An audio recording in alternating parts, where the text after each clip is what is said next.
وفيرسada marka waa istaagaysaa 11 tilaabo ayaa dhinaca Ciraaq u qaadaysaa saasay ugu qoran tahay qibladana midigtaadaad ka yeelaysaa markaasaad midda koobaad tilaabada koobaad waxaad leedahay tilaabo kasta waxaa loo sameeyey dikri ama istiqaasa tilaabada koobaad waxaa leedahay yaa sheekh muxyidiin tilaabada labaad yaa sayid muxyidiin waa sheekh cabdulqaadir weeye kul tan saddexaad yaa mawlaana muxyidiin tan afraad yaa makhduum kii loo khidmaynayo aha muxyidiin tan shanaad yaa muxyidiin khawaaja luqada carabiga waa ninka xoolaha leh hadda sagaalada iyo waxa loo yaqaan tan toddobaad yaa sultaan muxyidiin tan sideedaad yaa shah muxyidiin tan sagaalaad yaa qaws kii la gargaarsanayay muxyidiin tan tobnaad yaa qudba muxyidiin tan ugu dambaysa yaa sayid saadaat cabdulqaadir muxyidiin marka inta tiraahdo 11 ka tilaabo thumma yaqulu wuxuu dhahayaa yaa ubaydallah yaa qisni biidnillah addoonyarowgi ilaahay oo cabdulqaadir ahaayo idanka ilaahay igu gargaar ويا شيخ الثقلين أغثني مدى لبعض فيرسو تيهر وتلبيس إبليس وعلى قد حقرنا يا بإذن الله ذاس لكن تندم بو فيرسو ويا شيخ الثقلين شيخي جنك ينسقو أغثني وامددني في قضاء حوائجي إيه قرقار أو إيه هانتيه وهانكو قلتو دمتي أنكو ويديستي إلهي لما ويديسن عز وجل صفحة وحي كتا الله لحيا فرطا يتضبيا فرطا هدان قصائد أصول نقضه وقت قوي عريري انت لما اخريو قصائد غوريها لو اخريا او لا بركيستا او برك قاركود يعني habeen kasto arbacaad ogtihiin xoolo lagu qaata qasiidada koobaad waxa weeye nadartu bi'ayn al-fikr fi han hadrati habiban tajalla lil qulub fahannati qasiidadaas baan ka soo qaadanaya laba bayt kaliya waa ka gudbaya qasiidada waxa ku jirta waa tan koobaade wa amri amrullah in qultu kun yakun وكل بأمر الله فاحكم بقدرتي وهو يري وأمري أمر كيغو شيخ عبد القادر باليبو يري أمر كيغو هاي أمر الله وي أمر كإلهي وي بالله عليكم بلغيست إن قلت هدان ده كن هو يكون وأهانيا أمر كيغو أمر كإلهي وي وتشبيه بليغ وي أي وأمري كأمر الله وي تشبيه النوع أنا تشبيه بليغ وي مرك أمر كيغو أمر كإلهي وي أمر كإلهي وي haddaan kuna hawdho shay uu ahaanayaa wi sifada ya iskala walaalayaa quraanka ilaahay ku sheegay azza wajal inma qawluna li shay'in idha aradnahu an naqula lahu kun fayakun suratu nahl way suratu yasin way quraanka aayado badan way ku noqon mayo midda labaad beedka labaad wuxuu sheegayaa sheekhanu inuu arshiga iyo kursiga gacantiisa ku hayo saa ugu hayo waa isla qasiidadii nadartu bi'ayn al-fikr weeye وحي وشاهدت ما فوق السماوات كلها كذا العرشي والكرسي في طي قبضتي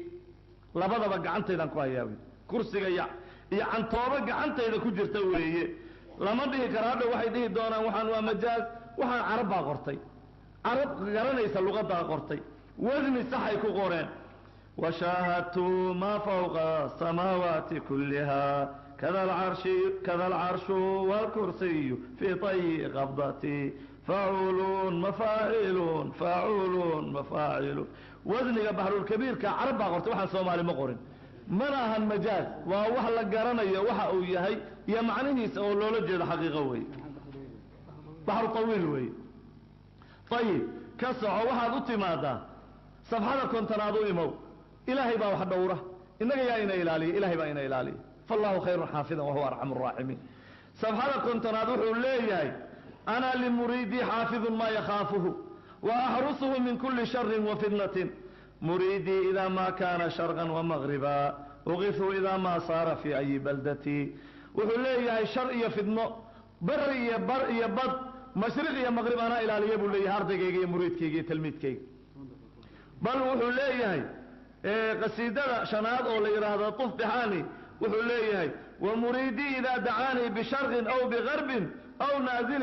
بحر طامي فاغثه أو كان فوق هوائي أنا سيف القضاء لكل خصام بوليه مريد كي هدو يغير بوليه شرقي إيا غربي أما بد قذهد ويغيره أما إرك يغيره ومركب ونقرقار يا بوليه ما دعي أنا سيف القضاء لكل خصام بوليه kala gooyahan ahay buu leeyahay dood kasta waa kitaabkaas wey markuu intaa yidhaahdana maxaa la yidhahdaa nafacana allahu bihi baa la yidhahdaa haddaan soo noqdo walaalayaal qasiidada labaad oo asaqaani lxub wuu hadalku uu dheer yahay waqtiguna waa igu ciriiri wuxuu ka hadlayaa sirtiisa sheekhu falow alqaytu sirii fawqa naari lakhamidat waintafat fii siri xaali walow alqaytu sirii fawqa maytin laqaama biqudrati lmawlaa mashaali walow alqaytu sirii fii jibaali ladukat wakhtafat bayna arimaali wuu sii wadayaa bal wuxuu leeyahay walow ananii alqaytu sirii calaa lada haddaan sirtayda naarta lada ku tuuro laakhmidat الniiraanu min cudmi sulطaani laukhmidat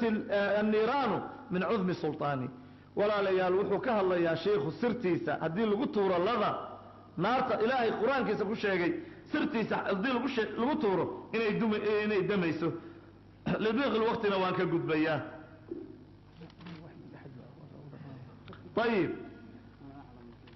waxaad u timaadaan safxada 8 shahidtu biana allaha waali lwilaaya qasiidada la yidhaahdo wuxuu sheeganayaa kitaabkanu inuu rasuulkiisa asagu uga raxmad badan yahay inuu rasuulkiisa ummaddaan uga raxmad badan yahay rasuulkaana qof ummaddaan uga raxmad badan diintu ma sheegin qur-aankuna ma sheegin sunnaduna ma sheegin wuxuu yidhi walowlaa rasuulu llahi bilcahdi saabiqan la aqlaqtu bunyaana aljaxiimi bicadmatii wuxuu yidhi haddaan rasuulku xagga cahdiga waktiga iga soo hormarin waan xiri lahaa buu yidhi waan xiri lahaa naaraha dhismahooda waan xiri lahaa cadmadaydaan ku xiri lahaa buu leeyay waa safxada 8 shahidtu biana allaha waali lwilaaya wey walaalayaal taa waxaa ka sii daran qasiidada 5aad safxada 6aad waan u imaanayaaye nabiga calayhi salaatu wasalaam waataad ogtiin oo kacbadu aadi jiray oo intaasoo 100 kiilo u goyn jiray qasiidadan qaalat alawliyaau jamcan bicazmi anta qطb calى jamiici اlanaami faqultu kufuu uma asmacuu nasa qawlii inama alqطbu khaadimii wagulaamii kulu qطbin yatuufu bilbeyti 7 wa ana albaytu طaa'ifu bikhiyaami wuxuu yidhi awliyadii baa waxay igu tiri dhammaantood si casmiay u yidhaahdeen adaa qudbi u ah dad khalqiga ilaahay uu abuuray oo dhan waxaan idhi buu yidhi ka jooga oo imaqla naska qowlkayga maqla qudbi waxaa ah khaadimkayga iyo qulaamkaygaa qudbi ah see ii dhihi kartaan qudbi qudbi kasta beytka asagaa ku tawaafa buu yidhi 7 goor anna kacbada weeye anna beytka kacbada ii timaado khiyaamkayga 7 goor ku tawaafta buu waa safxada 6aad weeye quf bixaani bay ku jirtaa waxaa ka mida walaalayaal qasiidada 6aad oo lii himatun bacduha taclu cala alhimami walii hawaa qabla khalqi lawxi waalqalami wuxuu ku yidhi bay leeyihiin sheekhu xujuu ilaya fadaari kacbatu nusibat aniga iisoo xajiya buu leeyahay iyo ciraaq iyo baqdaad wa saaxibu lbeyti cindii walximaa xarami aniga iisoo xajiya buu leeyahay xujuu ilaya fadaari kacbatu nusibat buu leeyahay waa safxada ma arkaysaa qasiidada 6aad weeye ilaahayna wuxuu leeyahay walyatawafuu bilbayt alcatiiq bal waad garanaysaan soomaaliya hadda waa culummada khayr baan ka maqlay shariifka khayr allaha siiyo inaan qabri lagu tawaafin ma banaana buu yidhi laakiin qabriga aweyso laguma tawaafi jirin bal waxay yidhaahdeen maxaa yani xajulfuqaraa baa jira bay leeyihiin kutubtay ku qoran tahay xajka fuqarada 7 sano tag ee qabriga aweys haddaad 7 sano tagtid maxaa xajkan dheer kuu ma arkaysa aad u aadaysaa ziyaaratu qabrihi xaajun kama qaala rasuulullah waad garanaysaan siday ugu luqayn jireen yani oweysiyadii weeye qabrigii isagoo la ziyaartaa xaj weeye ayay yidhaahdeen culimmadana waa maqlayseen maanta inay yidhaahdeen in qabri la tago oo loo tawaafo oo ciid laga qaato shardi loo xirto ma banaana waana masalo fiican aan soo dhaweynayno jazaahum allahu khayra aljaza qasiidada 8aad oo la yidhahdo shahidtu biana allaha waali lwilaaya ayadii baan ku jiraaye safxada 7 sheekh mucaawiya soo saar wuxuu leeyahay malaktu bilaad allahi sharqan wa magriban wain shi'tu afnaytu alanaama bilaxdatii